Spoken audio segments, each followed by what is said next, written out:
Hello, everyone. This is Hamza from Outcast Solutions.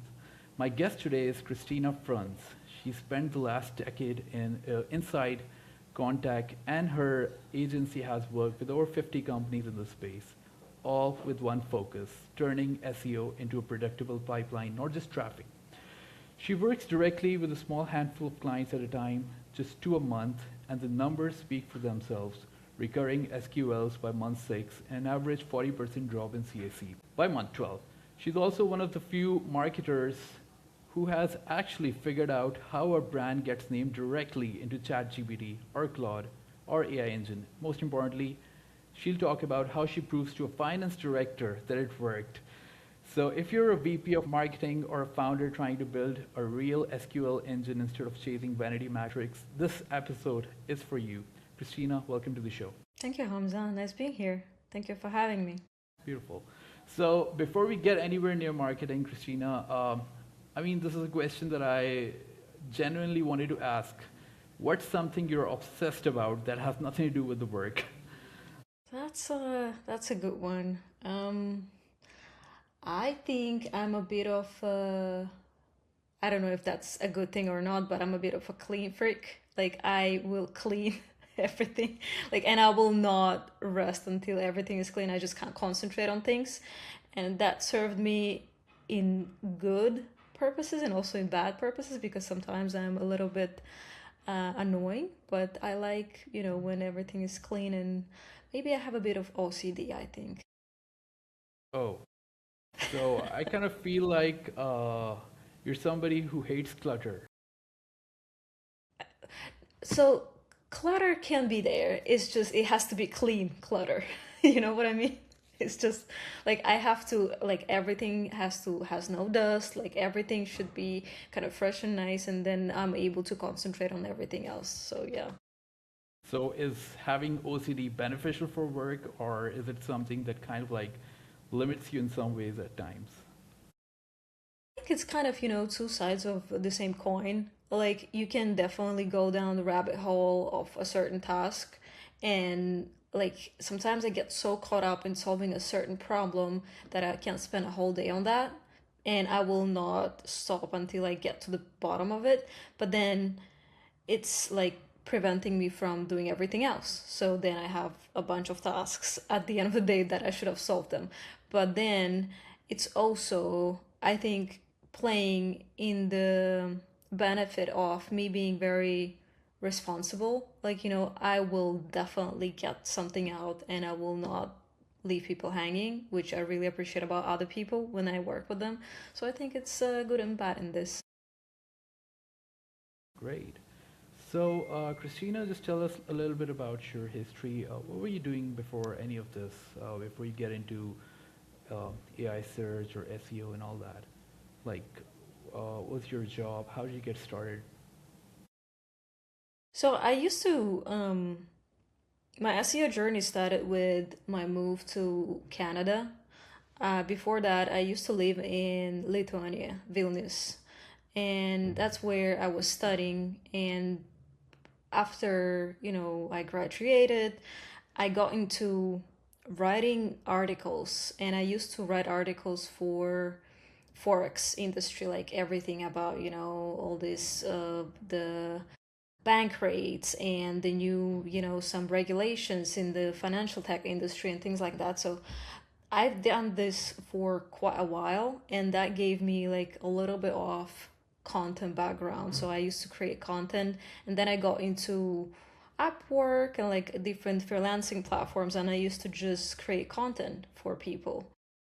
And then I moved to Canada and I continued working on Upwork. And it's funny because my boss found me on Upwork and he was looking for an SEO person, but somehow he just looked at my profile, like, okay, maybe she she can help me. So I just landed that job and I knew nothing about SEO. And he taught me everything, like literally from like ground up. And he was the best boss ever. And he like at the agency that I was the employee number one at his agency, and then we just built it from the ground up to a pretty big agency. So yeah, that was a very big journey. But SEO just happened to me. I didn't kind of choose it myself. It just chose me, I guess. Great. I mean, this kind of like sparks another question. Was that the job you thought you'd have forever? Like, was there a specific moment where you thought, I'm doing this, and then later on, I'm doing this on my own? To be honest, I was so when I was a part of the agency, my partner, he's been telling me to start my own agency for some time, and I'm like, there is just no chance I'm doing that by myself. I can't do it. It's just way too complicated. I don't want to do it. And but then I realized, you know what? I just this is what I know, and this is what I've been doing for the past, however many years. I've been a part of the agency for like 7 years, and that's the only thing that I knew. It's definitely not like a dream job, that you want to have. Like probably if I was to talk about a dream job, I would probably open like a breakfast place because I really like eating and cooking. So like that's another of my passions. I really like cooking, and I at some point even had like a Instagram profile with, like food that I used to cook, and I really enjoyed that. And even here in Porto, I was like a part of like some breakfast club where I used to cook breakfast for the ladies. There was like a business meeting where I used to cook breakfast for them. So this is the part I really enjoy. And probably if you would just, the money wasn't the factor, I would probably go that route where I would just open up like a coffee shop with breakfast, and that's what I would do. But I am doing SEO right now. But you could have built an agency with for anybody with a budget. I mean, why pick construction software? Why not just go for any recipe or cooking industry or one of those? I mean, of course, construction software, but it's not exactly the most glamorous corner of B2B. Why that? So, um, my very first client was Procore, and Procore is like the giant in the construction tech industry. And at that time, I didn't realize that I was working with such a big company.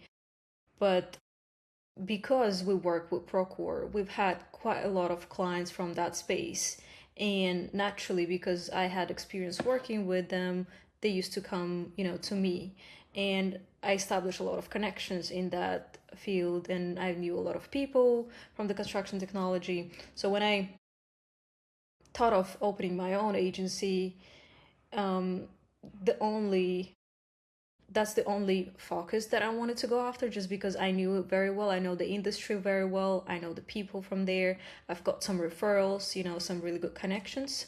And uh, at the moment, 90% of the clients that I work with are in construction technology. Great. So it's basically the connections because obviously you may have worked for various companies in the same particular niche or category. So you wanted to continue those aspects because you sort of knew the industry well and obviously had connections as well. Yeah. Say, let's say if I'm a digital marketer and I 10 years, I mean, I've never worked for a construction company and I've never touched construction. And I show up at one of your clients on Monday and I'm looking to steal your clients. What do I get wrong by Wednesday? Um, I think with construction technology, as just with any other industry, it's really important to understand their ICP, like what their pain points are. And at this point, I think I know their clients so well, at least the groups of clients, even the names within those groups, general contractors, subcontractors, all these kind of different groups of ICP that they are targeting, and their pain points. What are they trying to solve there? So I think um, it's very possible that a digital marketer would just assume, this industry is exactly the same as any other industry. And I think that's one of the wrong moves right away to do. So that's basically building your foundation on the wrong base, if you say so. So, from what I understand, you gotta know some details. You gotta have some hands-on experience as well, and you gotta know the industry inside out to be able to operate in it. Or otherwise, if you're just a regular folk trying to break in, it's gonna take you time. It's gonna take you maybe you're gonna have to face some failure. Correct? Yeah, I mean it's definitely not impossible. I think it's possible to do that even with, just generic applications, but it's probably gonna take more time. All right, great. So I wanted to ask something related to construction superintendent. Are they actually on Reddit? Because everyone on LinkedIn acts like Reddit is the whole game now. Hey, come on, like I'm the Reddit guy. I'm somebody who advocates Reddit more than anyone, but I wanted to understand is how active is this particular category on Reddit, and It's so crazy. The construction industry is probably one of the funniest industries on Reddit. Like they post such funny stuff on Reddit. Um, they complain a lot, and they are very honest, and they will kind of sniff out the sales guys right away. So that's like the construction subreddits, construction managers, construction technology is very, very hard to kind of get into. And I've tried the wrong way, let's say. I've tried the way where you would just, get some accounts and then you try to comment on behalf of other people, which is definitely not going to work long term. At least that's what I learned. All of those comments that I posted and my team post, they got removed. So we kind of stepped away from that strategy. And what we're doing right now is a bit more hard to do, and it's a white hat strategy. Basically, we're creating subreddits for our clients, and we're creating official clients Reddit accounts. Like for example, there is a software called Workyard. It's I don't work with them, but they do a really good job at Reddit, and they also in the construction industry. They have their own subreddit, and they also have a person as Reddit user that is called Workyard Wally. Basically, it's like a persona or like a mascot that is engaging with other people on construction industry subreddits, and they're doing a good job in engaging kind of naturally, not being very promotiony, not being very salesy, and then once in a while they will name drop Workyard in some threads. And I am thinking that's the only way right now to be on Reddit. Like disclose your affiliation with the brand and just do it the hard way. Obviously, it's gonna take more time, more effort on our end, but at least it's going to stick. 100%, because that's exactly what I have observed as well. And that's exactly how Reddit operates. You have to engage, you have to sort of like give, give, give. It's not always like get, get. And because you are going to get pointed out if you are going to be super salesy, if you're going to be super direct, people are going to sniff out that you're a salesperson. Even if you're aggressively giving value of your own company, it doesn't get appreciated for some odd and for right reasons, right?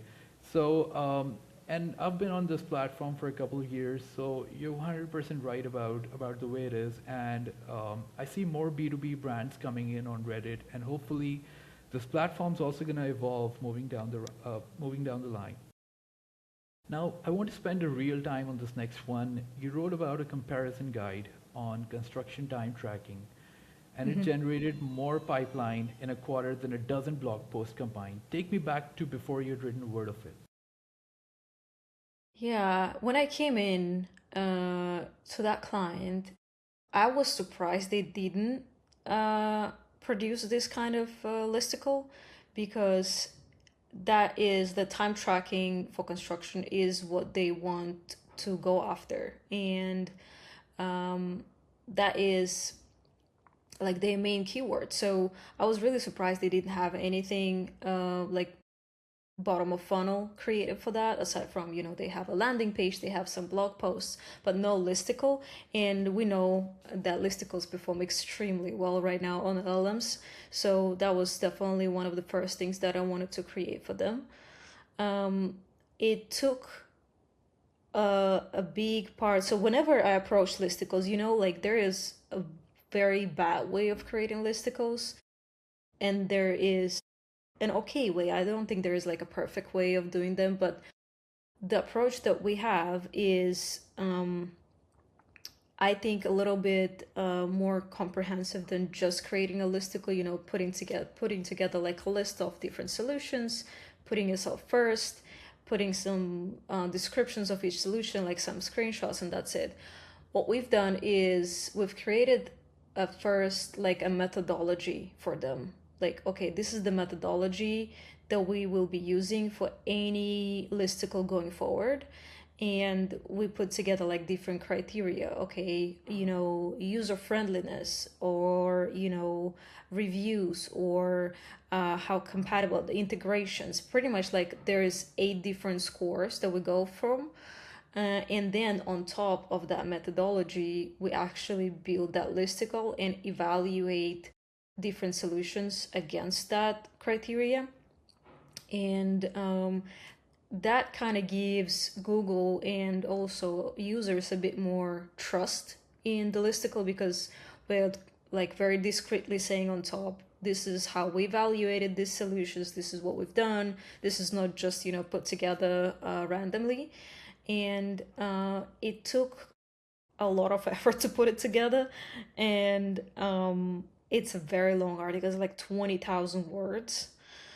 So it's definitely a beast of an article that I What published. is, yeah, so what did it end up looking like? Was it like a big table or a long essay? So I tried to make it as user friendly as possible. Obviously, nobody wants to read through 20,000 words. Nobody will. So at the very top, there is a table that if you are a user, you can actually go through that table. There's all the scores with, all the numbers, and there are links to, if you want to go and see, for example, X software, it takes you right there to that software. And that software is like a little section that has the reviews, that has like the score and a little blurb about the features, everything kind of compact, right for the user to learn. And I think it works really well. And it's like one of the best performing, actually at the moment, the best performing asset for LLMs for them. And it's bringing them quite a bit of leads. You put your client's product in there with the downsides listed as well. So, how was the conversation with the leadership? That's actually a very good point. I forgot to mention, like, you have to be very factual, and you have to be very honest about your own drawbacks as well. And that kind of buys you trust with, the users. And also when Google looks at it, I think it's looking more natural than just, praising, singing songs to your software. So we chose um, we chose honest drawbacks. Obviously, we didn't, put that many, but like for example, they don't disclose pricing. That's a drawback because some of other competitors do disclose pricing. So it's, like very um, trying to keep it neutral. It's negative, but it's neutral. So it's not kind of shooting you in the foot. So, when did you first see ChatGPT or Claude actually name it? It was pretty fast. Like, even though we published it in December, and in December, usually, the indexing is a little bit slower.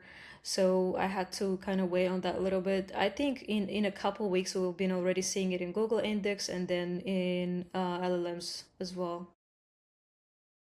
So, like, did you have a conversation with the sales team after that? Did they even thank you? Like, you sort of kind of increased their sales right away. The thing is, it's very hard to attribute your efforts to, the sales pipeline. That's something that I've been struggling with. And I think a lot of SEOs, especially right now with AI search, because there's just no attribution whatsoever. So you kind of have to go and dig deeper into the CRM and find, okay, maybe this, like I had to literally go manually through all the leads to find the first page that they landed on to prove that, okay, this is actually came from this article and this can be attributed to it. So yeah, I mean, I'm still working with them. That's a thank you enough. And we're going to get back to this as well later. So there's a whole genre of AI search advice on LinkedIn right now. What's a piece of it that's just wrong for your clients? Or you could just say this isn't right, this is just fluff, or this is too inaccurate. I think treating, like, a lot of people think that AI search optimization or AEO, whatever you want to call it, is a separate, like it can be regarded as a separate discipline or as a separate thing. Just there's like a set of techniques that you can do, and or tricks that you can do, and this is AEO. But I think that's the main kind of fundamental part that a lot of people have go wrong, because if you add like a simple skill markup on your website, or you add like a, I don't know, an FAQ section here and there, it's not gonna have overnight results in terms of LLMs. It's actually so many things together with the foundation of SEO still. So I think whenever I see, people saying, "Oh, I, increased the citations just by doing this one thing," no, you probably just did a lot more things, and then it just snowballed into, you doing this one last thing, which then led to you showing up in LLMs. You also said that clients cut what it cost them to land a customer by about 40% in the first year. I want to understand that number properly. How many companies is that across? Oh, you mean like a sample of companies? Yeah. I've had a sample of companies around 20 for that particular number. And we were looking at their customer acquisition cost before they started any efforts in terms of LLMs and organic.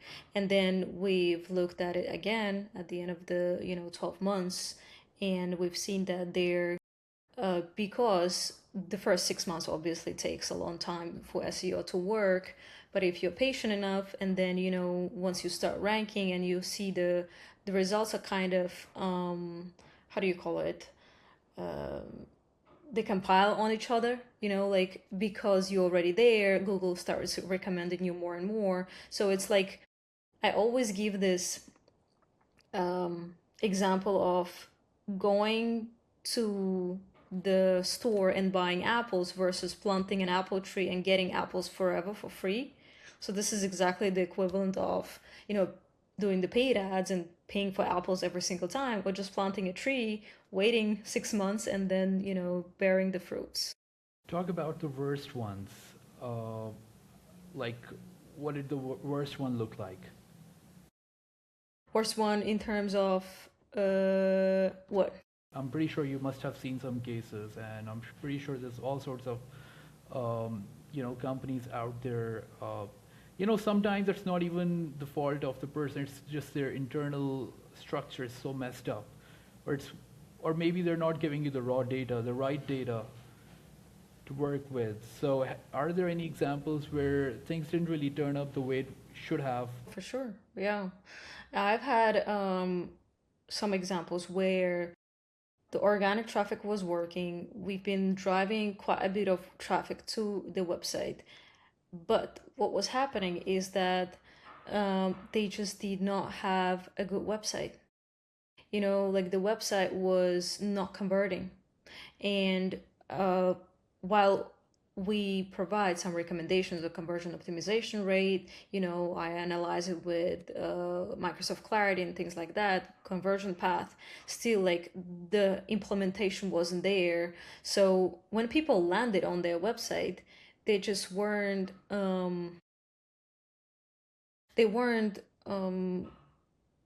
ready to convert. There was not enough good offers, and essentially what was happening is that the competitor of that company had a much better offer, and even though they were right below the client that I used to work with, everybody just chose that company over them because they had such an easy way in. Like, it's almost like, let's say there was a very lucrative offer. We give you $100 in if you try our, software. And obviously, if you have a not so good looking website, and then you have a very good looking website with an offer, even if they're number two, like, does it really matter? Of course you will go there. So this is an example of where organic traffic works, people landing there, they're just not converting. So, and I don't see that as a win because, SEOs driving just the traffic is like an empty metric. Like, people can land on your website and still not convert because we can boast about, like, the increases in organic traffic, but if it doesn't convert, like, what is even the point? True. So here's what seems hard to me. That's one other scenario where someone finds your client in ChatGPT, they go away, they come back 3 weeks later by typing the URL straight in. Analytics say direct traffic. So on paper, it looks like you did nothing. You're sitting across from a finance director who thinks you did nothing. So what do you put in front of them that actually lands or sort of convinces them? Honestly, at this moment, the best thing that I came up with is like, um, so there is a 3-level attribution that I have. One of them has the dollar sign to it, which is the direct attribution. Whatever happens in GA4 right now or any other tracking tools is severely underreported. Like, it's just crazy. A lot of interactions on LLMs just happen without a click. It's just there. People already make up their mind, and that's it. They don't even need to click anywhere. And then some clicks happen, but the referrer URL gets stripped. You still don't get a click. I mean, you get a click, but you don't know where it came from. And then sometimes those LLMs, they pass the referrer URL, and then you get some attribution, but it's so minute and it's like so minimal that I always say that whatever is happening in GA4 is like a floor. It's not even like close to being a ceiling, it's literally a floor. So we can take that data and get the closed one from that. Here is your number, but on top of that number, I always try to add the self-reported leads. People, I try to ask all my clients to add that to their demo forms, like, how did you hear about us? And this is like super valuable right now because there's just everything's happened in the dark. That's our best bet to understand how people actually find us. So the self-attributed leads on top of that. So this is kind of the hard number that you can stand on, and it's probably going to be like the lowest number ever. And then on top of that, you have the next layer, which is like influence attribution, and that is like the increase in direct traffic, increase in branded searches. And this is actually, I've just had a post a couple days ago. One of the clients that I've started working with, they've been getting so many branded organic searches, and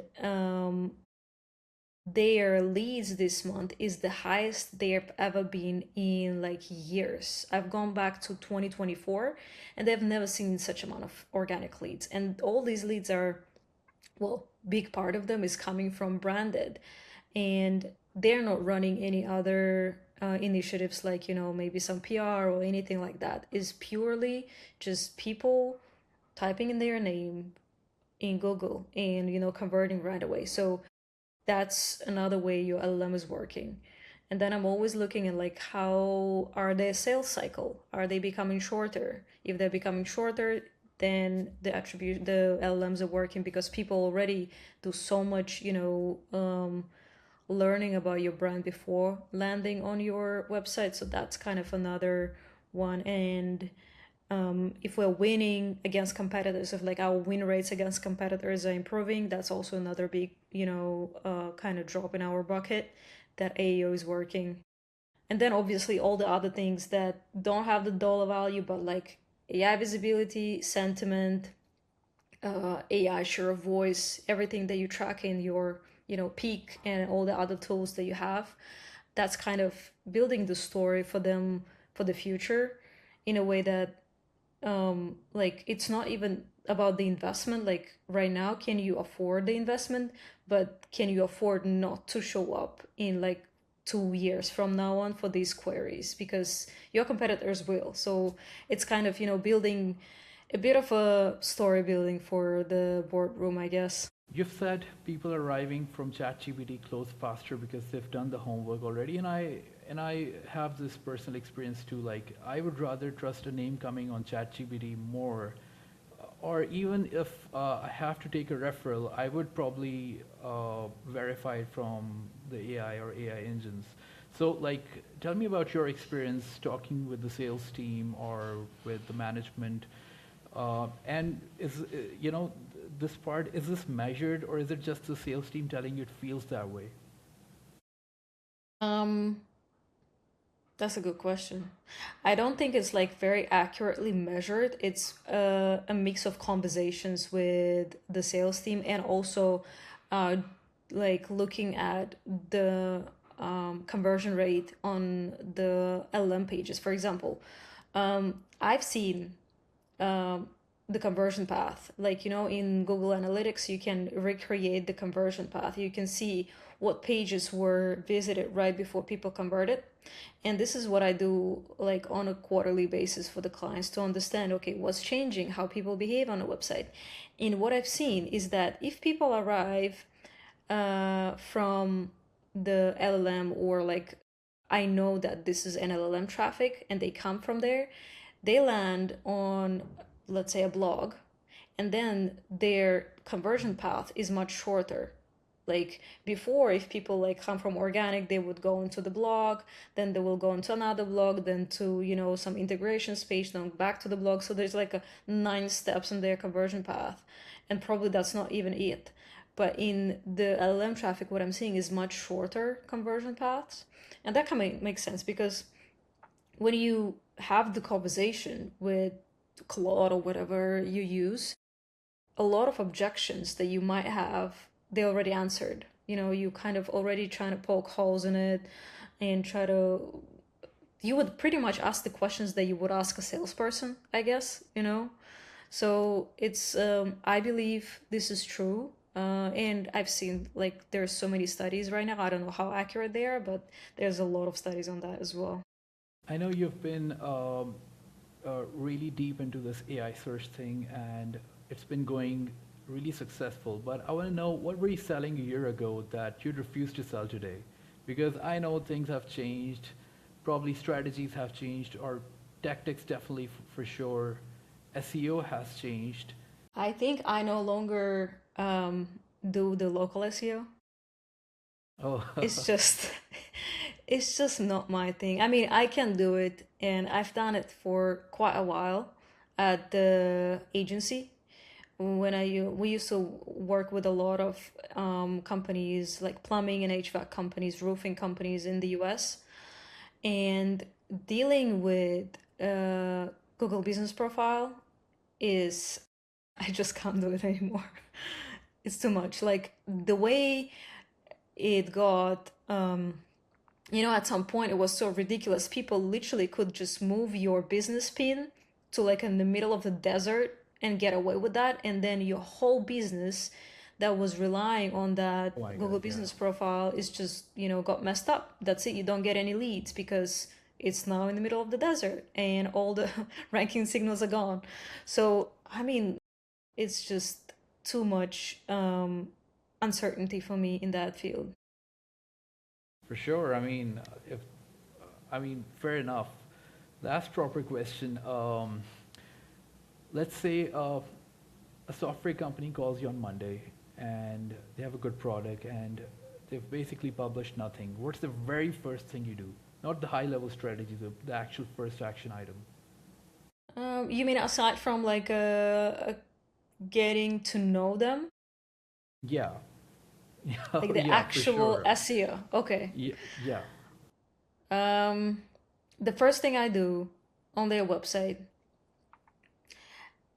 is to understand their content clusters, like, do the content audit. I know that you said there's no content, so but understanding the content clusters in a way that where do we need to build, putting together the content plan for them, and that is based on their offerings, their use cases or like jobs to be done.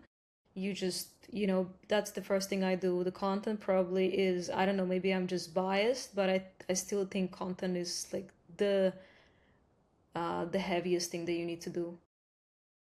Maybe some people will say it's backlinks, and maybe there's truth in that, but you didn't say they didn't have any backlinks, so. So when you speak about content clusters, is it should listen to their phone calls or maybe their pain points, or I'm pretty sure. Yeah, I mean it's hard because when you don't have anything to work with, it would be wise to sort of like have some content before you could. I think it's easier actually when they don't have anything, to be honest.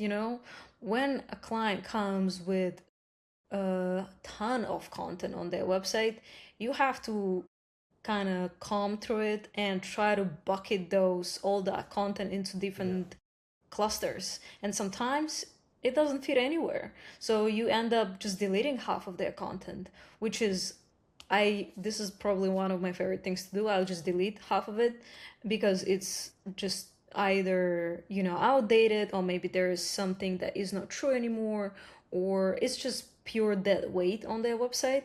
But I think if you're working from a clean slate, it's so much easier, and you just basically working off of the information that you've got during the kickoff call. And a kickoff call is very in-depth call that I always record, and I build a knowledge base for myself and my team where we kind of learn everything about the client, like down to, the product specifics, what are the pain points of the ICP, what are the objections, and like we know so much about their product that we're able to help them then build out those clusters. Yeah, it makes perfect sense. Like it's easier to sort of navigate that if you don't have content, right? Because if you're already doing that the traditional way, now there's so many barriers. We don't know if they already have a content team and they don't agree and they're not on the same page, or the management doesn't Yeah. see it the same way. It's sort of like more work. All right, great. Christina, uh, okay, quick ones to finish, and don't think about them too hard. Three Okay. things you'd three things you'd talk about for an hour that have nothing to do with work. Food, for sure. Food, traveling, and probably books. Oh, so you looks like you're a bit of a reader. I try to. I got into that maybe like a year ago, and I've been enjoying it really, really much right before sleeping. It's like my sleeping pill. Any recent books that you've been reading? Honestly, I'm getting through this book right now. I just bought it when I was getting through. So I was flying from Poland, and it was like a 4-hour flight, and I didn't have anything with me. And I'm like, I need something because I'm just gonna fall asleep. So I bought a book from Charles Dickens. It's called Barnaby Rudge. Oh, And I am having such a hard time reading through it because it's like in Old English, like half of the words I do not understand. So it's always like me just struggling to understand a certain sentence, and sometimes I just accept that I just don't know the word, and I'll just, go on about it. But it's interesting so far. best thing you've eaten this year, and where were you? Best thing I've eaten. Yeah. Well, I think that's kind of a, an answer that is going to be by everybody. It's my mom's house. Oh, beautiful. And Yeah, my mom's house and 100% probably agree. some, All right, so could you remember what you ate uh, Would you like to share Yeah, that? Share the food? that Yeah. was pelmeni. That was like a Russian dumplings that my mom makes with like, basically dumplings with meat inside. And she makes them very small. So they're literally just one bite dumplings. And then I usually have them with some chili sauce, and that is just the best thing ever. Okay? All right. A piece of advice you got early that turned out to be completely wrong. That is a tough one. Probably not work related, but I think so when I was back in Kazakhstan, I was studying in a university in Kazakhstan, and I was about to transfer from Kazakh university to a Lithuanian university because this is the decision that I've made. And I remember back then, one of my tutors in from Kazakh University, obviously, he told me that that was the wrong decision. Like, I'm gonna regret it because, like, come on, the Lithuanians probably doesn't have a very good, a level of English or like level of education, and that kind of, I don't know, that got to me at some point, but then I still made that decision because I already bought the tickets, I already did everything. So, and I was losing a year of my education because Lithuania and Kazakhstan, they have different education systems. So I was essentially losing a year of education and then going to Lithuania. But that was probably the best decision in my life because, yeah, it's right from there. I just, I met so many amazing people, got into the job that I wanted, and then it's just like my life took a completely different turn. And I sometimes think back to it, like if I did not make that decision, like how I would be living right now. And yeah, that's I don't want to think about it. Amazing. And one more. Who in this industry do you actually learn from? There are so many people, but I try to follow, people that are a little bit kind of provocative, in a way that they don't afraid to speak their mind, and they write posts on LinkedIn because LinkedIn is how I consume information mostly. So it's probably, if I was to name names, it's like Lily Ray. I'm pretty sure you've heard about her. She has like a really good LinkedIn following, and she posts uh, a lot of content that is research based, not just, speculation or like theory. She actually does a lot of research, and it's really interesting. Every single time she posts something, I always try to understand what it is that she's done.